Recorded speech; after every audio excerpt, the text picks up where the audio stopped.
السلام علیکم ورحمۃ اللہ وبرکاتہ۔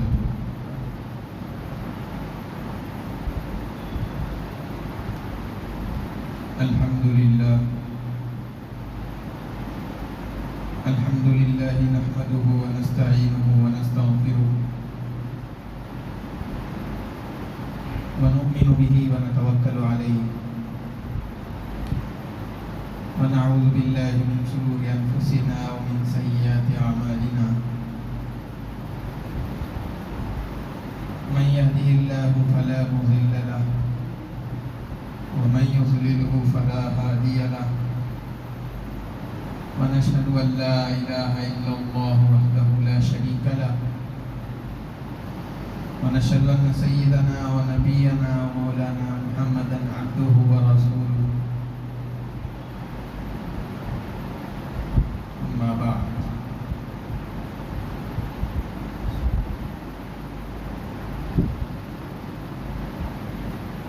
عن عائشة رضي الله تعالى عنها قالت كان رسول الله صلى الله عليه وسلم يجتهد في عشر الأواخر ما لا يجتهد في غيره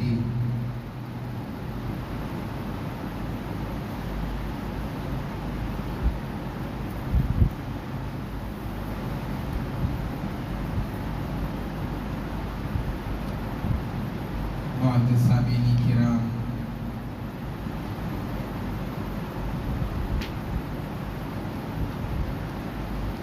اللہ تبارک و تعالی نے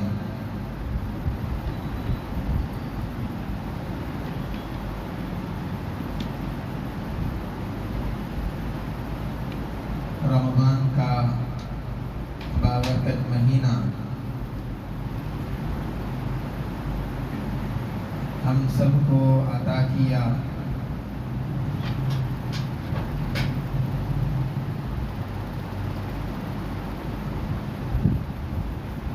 رمضان کے ابتدائی 10 ایام جو اللہ کی خصوصی رحمت کے ایام تھے،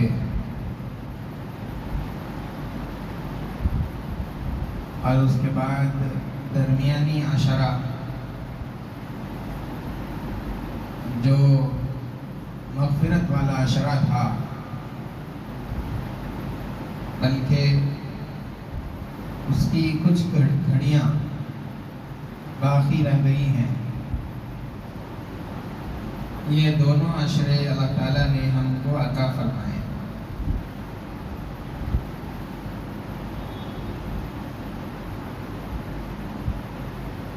تیسرا عشرہ جس کو اللہ تعالیٰ نے آنکھ سے خلاصی والا بنایا ہے، وہ کچھ ہی وقت میں شروع ہونے والا ہے۔ ایک وقت وہ بھی تھا کہ ہم رمضان المبارک کی آمد کا انتظار کر رہے تھے کہ رمضان کے شروع ہونے کے لیے اتنے دن باقی رہ گئے ہیں، اور آج وہ وقت ہے کہ رمضان کے شروع ہوئے تقریباً 20 دن مکمل ہونے کو ہے۔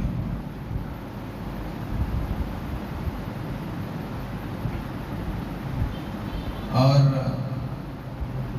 خوش نصیب ہیں وہ بندے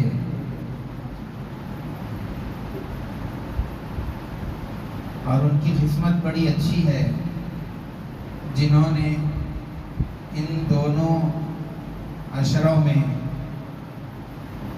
خوب عبادتیں کر کے اللہ تبارک و تعالیٰ کا قرب حاصل کر لیا ہو، اور اللہ تعالیٰ کی رضا اور خوشنودی ان بندوں کو عطا کر دی گئی ہو۔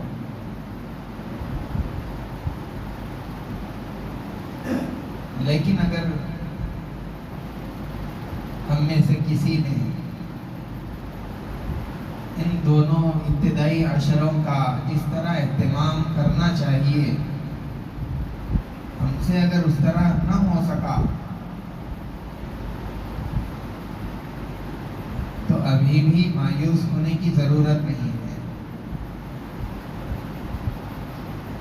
ابھی ہاتھ سے نکلا نہیں ہے، ابھی بھی رمضان المبارک کا آخری عشرہ باقی ہے، جس میں آپ کوشش کر سکتے ہیں اللہ تعالیٰ کی رضا اور خوشنودی کے پانے کے لیے۔ اسی لیے اگر ابھی تک کوتاہی ہوئی، ابھی تک ہم سے سستی ہوئی اور جانے انجانے میں یہ غلطی ہم کر بیٹھے ہیں،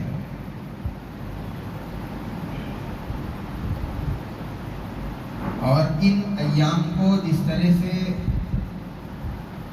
عبادات میں لگ کر کے قیمتی بنانا چاہیے تھا ویسے ہم نہ کر سکے،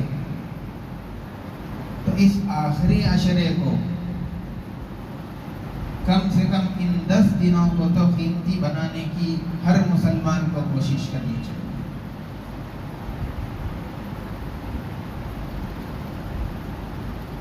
اور مزید یہ کہ آخری جو 10 دن ہے ابتدائی 20 دنوں کے مقابلے میں ان 10 دنوں کی فضیلت زیادہ ہے،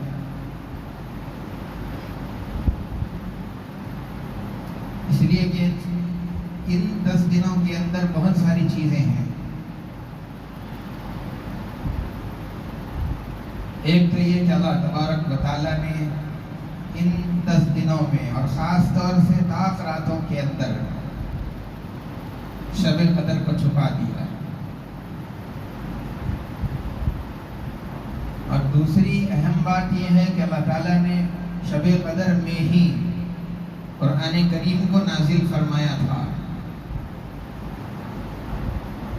گویا کہ قرآن کریم کا پہلا نزول وہ انہی 10 دنوں کے اندر ہوا، تو رمضان المبارک کے آخری 10 دن ہیں۔ اسی لیے اس آخری عشرے کے اندر بہت زیادہ عبادات اور اس میں زیادہ اہتمام کے ساتھ میں ہر مسلمان کو لگنا چاہیے۔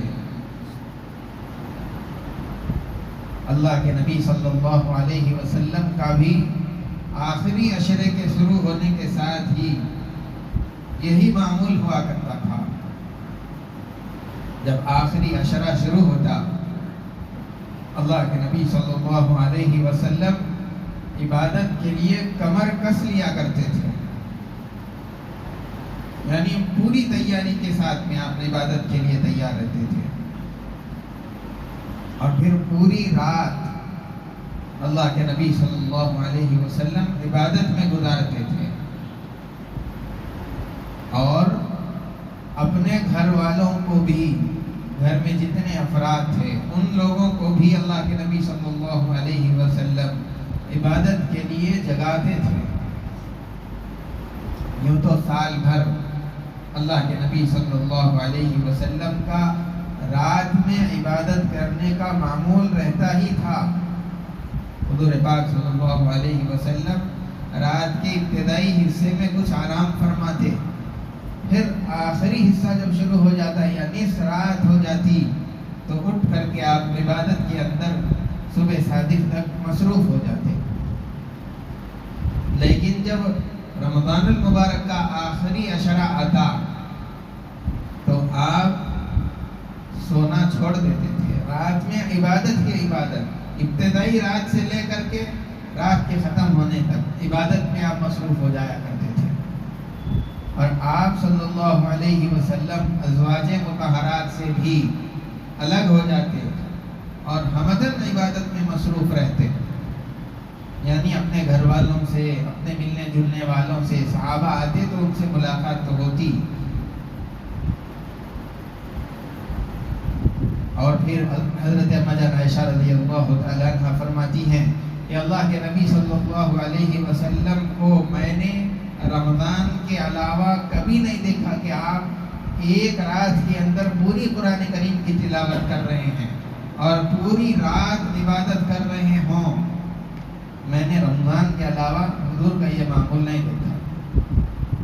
اللہ کے نبی صلی اللہ علیہ وسلم بھی رمضان کے آخری عشرے کے اندر عبادت کا بہت زیادہ اہتمام کرتے تھے، بلکہ دوسرے دنوں کے مقابلے میں آپ کی کوشش، آپ کی جد و جہد بڑھ جایا کرتی تھی۔ اس لیے اب آخری عشرہ جب شروع ہو رہا ہے تو اس کو غنیمت سمجھتے ہوئے ہم بھی زیادہ سے زیادہ عبادات کیا کریں۔ دن میں تو آدمی مصروف رہے کوئی بات نہیں، لیکن رات کا وقت وہ تو انسان کے لیے مصروفیت سے خالی رہتا ہے، آدمی اس میں مصروف نہیں رہتا، کوئی کام کاج اس وقت میں اس کو عموماً نہیں رہتے۔ اس وقت کو اللہ کی عبادت کے اندر، نوافل میں، اب دوسری چیزوں کے اندر آدمی لگا دے، اس وقت کو قیمتی بنائے۔ اور آدمی جب اس طرح سے پوری راتیں عبادات کے اندر لگائے گا تو عین ممکن ہے کہ اس آدمی کو شب قدر مل جائے، اس لیے کہ وہ 10 راتوں کے اندر چھپی ہوئی ہے۔ اب آدمی مسلسل 10 رات عبادت کرتا رہے گا تو اس کو شب قدر یقیناً ملے گی۔ اسی لیے اس عشرے میں دن میں اور رات میں جتنا ہو سکتا ہو عبادات کے اندر آدمی اپنے آپ کو لگانا چاہیے۔ اللہ کے نبی صلی اللہ علیہ وسلم آخری عشرے میں جتنے اعمال انجام دیتے تھے اس میں سے ایک اعتکاف بھی ہے۔ اللہ کے نبی علیہ السلام زندگی بھر ہمیشہ آپ نے آخری عشرے کا اعتکاف فرمایا۔ ایک مرتبہ کسی عذر کی وجہ سے یا کسی سفر میں چلے جانے کی وجہ سے حضور پاک صلی اللہ علیہ وسلم اعتکاف نہ کر سکے، تو دوسرے سال آپ نے 2 عشروں کا 20 دن آپ نے اعتکاف فرمایا۔ اتنا زیادہ اہتمام اعتکاف کا اللہ کے نبی صلی اللہ علیہ وسلم فرماتے تھے۔ حضرت اما جان عائشہ رضی اللہ تعالیٰ عنہ فرماتی ہیں کہ اللہ کے نبی صلی اللہ علیہ وسلم نے مدینہ منورہ آنے کے بعد ہر سال آپ نے اعتکاف فرمایا، اور پھر حضور پاک صلی اللہ علیہ وسلم کے دنیا سے پردہ فرمانے کے بعد، چلے جانے کے بعد میں ازواج مطہرات اعتکاف کیا کرتی تھی۔ بہت سارے لوگ یہ نہیں جانتے اور یہ سمجھتے ہیں کہ اعتکاف یہ صرف آدمیوں کے لیے ہے، بلکہ اگر کوئی عورت اعتکاف بیٹھنا چاہتی ہے تو اپنے گھر کا کوئی کونا، کوئی کمرہ خاص کر لے اور پھر وہاں پر اللہ کی عبادت کرتی ہوئی، تسبیح و قرآن پڑھتی ہوئی، نوافل و نماز وہ کرتے ہوئے بیٹھ جائے، یہ بھی ان کے لیے اعتکاف ہے۔ اس کا بھی ایک مزاج اور ماحول گھر کے اندر بنانا چاہیے، عورتوں کو ترغیب دینی چاہیے، جس طریقے سے یہاں پر آدمیوں کو ترغیب دی جاتی ہے، مرد حضرات کو، کہ آپ اعتکاف بیٹھیے، مسجد میں اعتکاف بیٹھنے سے یہ فضائل ہے، یہ ثواب ہے۔ اس طریقے سے آپ اپنے گھر والوں کو بھی تیار کرنا چاہیے۔ ماں کو دیکھ کر کے چھوٹی لڑکیاں، یہ ان کا مزاج بنتا ہے، پھر آگے چل کر کے جب وہ بڑی ہو جائیں گی تو مزاج اور عادت بنی رہنے کی وجہ سے وہ اس کی پابندی کریں گی، صالح اور نیک بنیں گی۔ اسی لیے ابھی سے گھر والوں کے اندر بھی، خواتین میں بھی اس کا یعنی اس کی ترغیب دینا چاہیے، اس کے لیے، اس عمل کے لیے ان کو تیار کرنا چاہیے۔ جس طریقے سے ازواج مطہرات، اللہ کے نبی صلی اللہ علیہ وسلم کی بیویاں وہ اعتکاف بیٹھا کرتی تھیں، ہمارے گھر میں بھی جو خواتین موجود ہیں ان لوگوں کو بھی اس کی ترغیب دے کر کے اس عمل کے لیے ان لوگوں کو تیار کرنا چاہیے۔ اعتکاف جو آدمی بیٹھ جاتا ہے بہت سارے گناہوں سے بچ جاتا ہے۔ مسجد کے اندر رہے گا، بد نظری نہیں ہوگی، بری باتیں نہیں ہوں گی۔ اگر بری بات کوئی کرنا بھی چاہے گا تو مسجد کا، اللہ کے گھر کا خیال کر کے اپنی زبان کو روکے رکھے گا، نگاہوں کی حفاظت کرے گا۔ اس طرح سے بہت سارے فوائد اعتکاف کے اندر ہے۔ ایک تو آدمی گناہوں سے بچ جاتا ہے، اللہ کے نبی علیہ السلام کی روایت میں یہ موجود ہے کہ آدمی گناہوں سے بچتا ہے اور اس کا ثواب جاری رہتا ہے، اس لیے کہ بہت سارے نیک کام ایسے ہیں جو مسجد کے باہر انجام دیے جاتے ہیں، جیسے کہ نماز جنازہ کا پڑھنا، تدفین میں اس کے ساتھ جنازے میں چلنا جانا، قبرستان جا کر کے وہاں مٹی ڈالنا، اگر کوئی بیمار ہو جائے تو ان کی عیادت کے لیے جانا۔ اس طرح کے بہت سارے اعمال ہیں جو آدمی مسجد میں رہتے ہوئے نہیں کر سکتا، اس کے کرنے کے لیے آدمی کو مسجد سے باہر جانا پڑتا ہے، لیکن چونکہ آدمی اعتکاف میں ہے مسجد سے باہر نہیں جا سکتا، اسی لیے اب وہ آدمی چونکہ اعتکاف میں اللہ کے گھر میں ہے اسی لیے ان اعمال کا ثواب یہاں بیٹھے بیٹھے ہی اس آدمی کو اللہ تبارک و تعالیٰ عطا فرماتا ہے۔ یہ فضیلت ہے اعتکاف کی۔ ہر آدمی کو، خاص طور سے نوجوانوں کو اور بڑے عمر کے جو حضرات ہیں ان لوگوں کو سب کو اہتمام کرنا چاہیے، کوشش کرنا چاہیے کہ پورے 10 دن اعتکاف بیٹھ جائے۔ اور اگر وہ نہیں ہو سکتا تو جتنا آپ کے بس کے اندر ہے، جتنی آپ کی طاقت ہے، جتنا آپ بیٹھ سکتے ہیں اتنا تو ہر آدمی کو کوشش کرنا چاہیے۔ مسجد کے اندر ایک آدمی بیٹھ گیا، 2 آدمی بیٹھ گئے، بس ان کے اوپر اکتفا کر کے باقی سب یہ سمجھ رہے ہیں کہ بس محلے سے اب ذمہ ثابت ہو گیا، اب ہم کو بیٹھنے کی ضرورت نہیں ہے۔ سالوں سال سے ایک ہی آدمی، 2 ہی آدمی، وہی سیم آدمی بیٹھے جا رہا ہے، بیٹھے جا رہا ہے، اور دوسرا کوئی آدمی ارادہ ہی نہیں کرتا۔ اس طرح نہیں ہونا چاہیے۔ ہر سال معتکفین کے اندر اضافہ، نئے نئے چہرے۔ ابھی تو اسکولز کالجز کو بھی چھٹی ہے، جو باشعور بچے ہیں وہ بھی اگر یہاں بیٹھ سکتے ہیں تو اپنے والدین سے اجازت لے کر کے، امام صاحب سے اجازت لے کر کے یہاں پر آ کر کے اعتکاف کریں۔ آپ کو ابھی سے اس کی تربیت ہو جائے گی تو بڑے ہو کر کے بھی آپ اسی راستے پر چلتے رہیں گے۔ یہ چیز آپ کے لیے آگے چل کر کے بھی اور آخرت کے واسطے بھی ذخیرہ ہے اور فائدے کی چیز ہے۔ اسی لیے ہر آدمی اس کی عادت ڈالنی چاہیے۔ اور آخری عشرے کے اندر خاص طور سے جب عبادات کے اندر لگنا ہے تو سب سے پہلے تو آدمی یہ کرے کہ کچھ نمازیں ہماری چھوٹ جاتی ہیں، کبھی کی اثر چھوٹ گئی، کبھی فجر میں نہیں اٹھا اور کبھی عشاء پڑھے بغیر ہی سو گئے، تو اس طرح سے نمازیں ہماری جو قضا ہے تو اس کو پہلے انجام دینے کی کوشش کرنی چاہیے۔ قضا نمازیں پوری ہیں، پوری پڑھ چکے ہیں، کوئی ایک نماز بھی قضا نہیں ہے، نوافل کے اندر اپنا وقت زیادہ سے زیادہ، اشراق، چاش اور وہ سب چیزیں ہو گئی، تہجد ہے، اوابین ہے، ان کے علاوہ دوسری نوافل پڑھنا چاہتے ہیں 2 رکعت کر کے نفل نماز پڑھیے۔ آدمی نوافل پڑھتا ہے تو فرائض کے اندر جو کمی رہ جاتی ہے نوافل کے ذریعے سے اس کو پورا کر دیا جائے گا۔ قیامت کے روز دیکھا جائے گا کہ فرائض میں جو کمی ہے اس کے پورا کرنے کے لیے نام اعمال میں نفل نمازیں ہیں کہ نہیں ہیں۔ اگر نفل ہوگی تو اس کے ذریعے سے وہ کمیوں کو پورا کیا جائے گا۔ اسی لیے ہمارے معاشرے کے اندر تو یہ مزاج ہی ختم ہو گیا، نفل پڑھنے والے تو بالکل 0 کے درجے میں ہے، نظر ہی نہیں آتے، سنت بھی پڑھنے والے بہت کم ہوتے چلے جا رہے ہیں۔ یہ چیزیں نوافل کا اہتمام کرنا، سنت کا اہتمام کرنا، یہ آپ کے لیے آخرت کی سہارا اور ذخیرہ بننے والے ہیں، اس کا بھی اہتمام کرنا چاہیے، عادت ڈال لینی چاہیے۔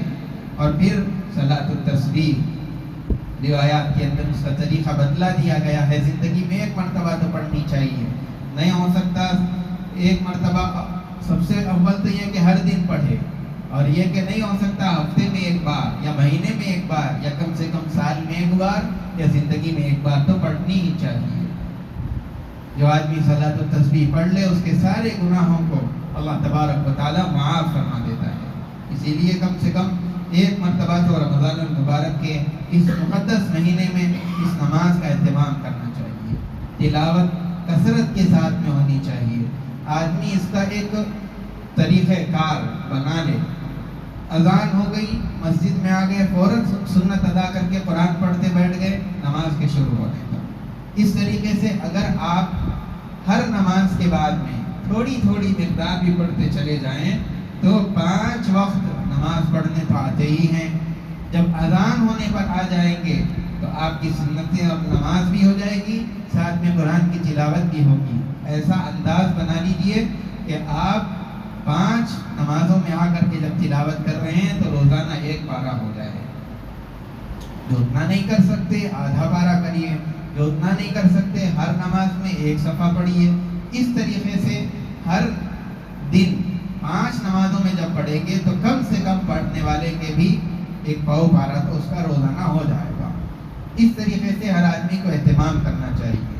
دعاؤں کا بھی خاص اہتمام ان ایام کے اندر آدمی کرنا چاہیے، اور خاص طور سے افطار کے وقت میں تو روزے دار کی دعا اللہ تبارک و تعالیٰ قبول فرماتے ہیں۔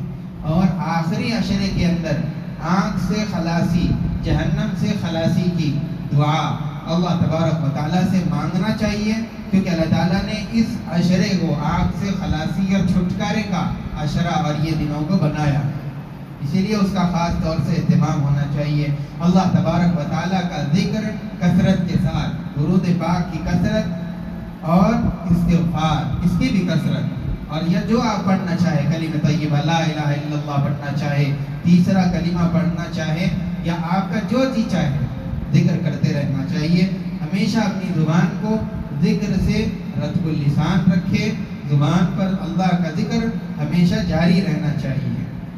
اس آخری عشرے کے اندر صدقہ اور خیرات کی کثرت کرے۔ یوں تو سارے ہی مہینے کے اندر نیکیوں کا جو ثواب ہے، رمضان کے مہینے کے اندر اللہ تعالیٰ نے اس کو بڑھا دیا ہے۔ ایک نیکی اس کا بدلہ 70 نیکیاں ثواب اس کو اللہ تعالیٰ نوازتے ہیں۔ اسی لیے کثرت کے ساتھ میں صدقہ اور خیرات کا اہتمام اس مہینے کے اندر اور آخری عشرے کے اندر ہونا چاہیے۔ ایک آسان سا عمل میں آپ کو بتاؤں، آدمی شب قدر کی تلاش کرنا چاہتا ہے، آخری عشرے میں جاگتا ہے، عبادات کرتا ہے، 3 کام کر لیجیے۔ ایک تو یہ کہ تراویح ختم ہونے کے بعد 2 رکعت نفل نماز آج سے لے کر کے چاند رات تک، چاند کے نظر آنے تک، آخری جو رات ہوگی رمضان المبارک کی وہاں تک پڑھتے رہیے۔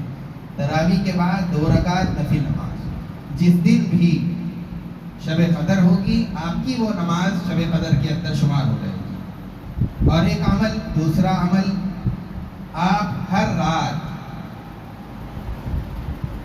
10 روپیے، 50 روپیے، 100 روپیے، آپ کی جتنی سکت ہے، جتنی استطاعت ہے، صدقہ خیرات کریے، ہر رات کریے۔ جس دن بھی شب قدر رہے گی آپ کا وہ صدقہ کرنا شب قدر میں صدقے کرنے کے شمار ہو جائے گا۔